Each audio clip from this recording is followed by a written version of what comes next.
Welcome back to another SCP reading, dear researchers. Today we're going to be reading SCP-439, Bone Hive.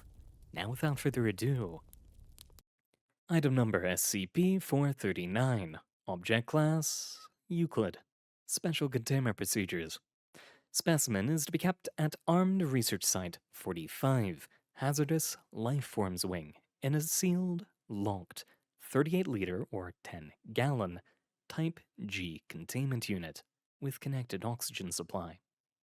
Specimen is to be fed through feeding tube 16A with approved nutritive substance X-F.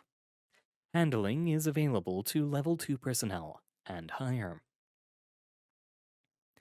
Description: SCP-439 is an insect of unknown origin, somewhat resembling a grayish, semi-translucent, forficular auriculari, common earwig, approximately 2.5 centimeters in length.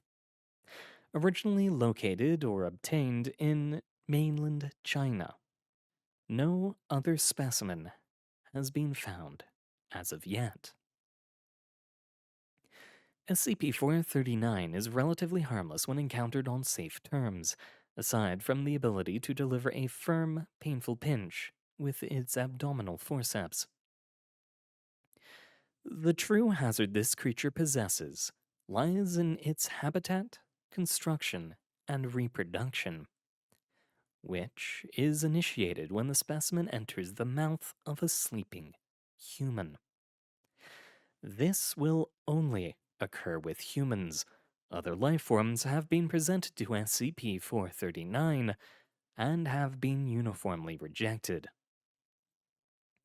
Upon location of a suitable host, the specimen will hide itself in the immediate vicinity and wait until the victim has fallen asleep. How it is able to determine the state of sleep is unknown, but it has shown to be accurate in times out of. Upon entering the mouth of the new host, SCP-439 will travel down the trachea and take up residence in one of the victim's lungs. In approximately 4 to 8 hours after awakening, the host will complain of chest pains and shortness of breath, followed shortly by abdominal cramping. The tightness in the chest will increase as well as a fever until the host is incapacitated.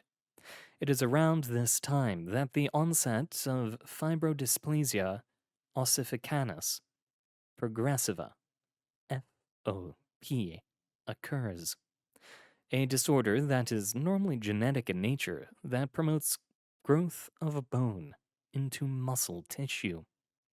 Since the production of new bone growth is so rapid, the procedure is also quite painful for the subject, with new bone spurs occasionally protruding through the flesh. While this is happening, the host will become compelled to seek shelter in a darkened enclosed space, such as inside household cabinetry, closets, or heating ductwork. Within the first 3 days without treatment, the host will become completely withdrawn and immobile due to the extreme pain of new bone growth, coupled with difficulty breathing. At this point, the subject's body will begin the final stage of transformation into a bone hive, having concealed itself in its new home. The body of the host will huddle in a fetal position.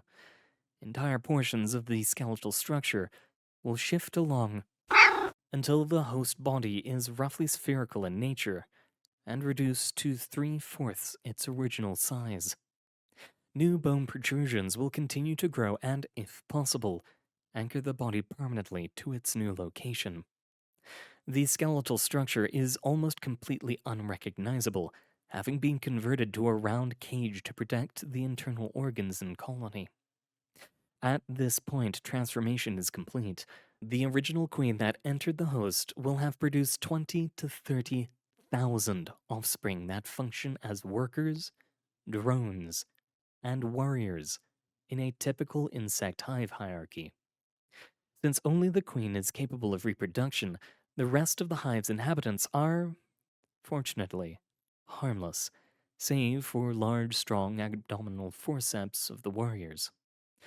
The interior of the original host is nearly unrecognizable as a human body. Certain organs are removed and used as food, while others are modified by the worker insects to serve as egg incubation chambers.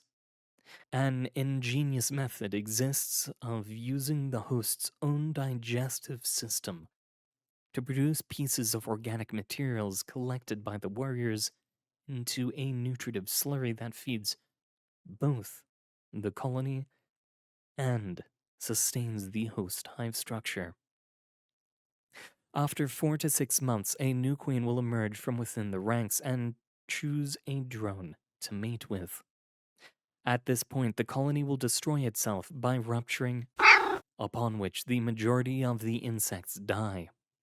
Workers and drones are unfit to survive outside the host hive, and warriors will abandon the site, wandering away, their tasks complete. No food will be consumed by warriors that isn't nutritive slurry produced by the hive of origin. The new queen will venture out, fertilized, to search for her own new hive.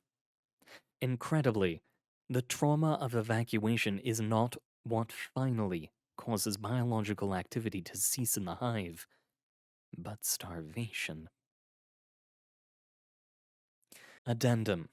In a particularly disturbing development, a Foundation doctor performed a range of experiments to determine the extent of damage to the host body after it finished the transformation into a hive. While it had been previously discovered in autopsy that portions of the brain are hollowed out to serve as food, others are left intact, presumably to regulate what bodily functions continue.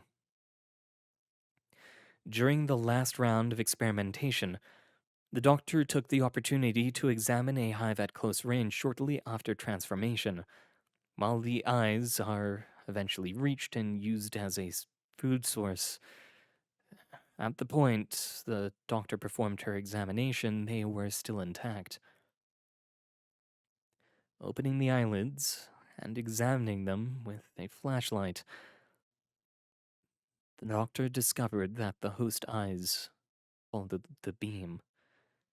Experimentation was terminated and no further testing is scheduled. While I'm certainly not happy this exists, at the very least it doesn't affect cats, so I'm safe. Yeah, that's horrifying. About as bad as the images of CPAP machines with insects in them just ejecting the insects into people's lungs. Because this one does things after that. Hope you have a wonderful rest out there. Make sure to check up on your friends, make sure they haven't been turned into egg incubation chambers, and yeah. Christ.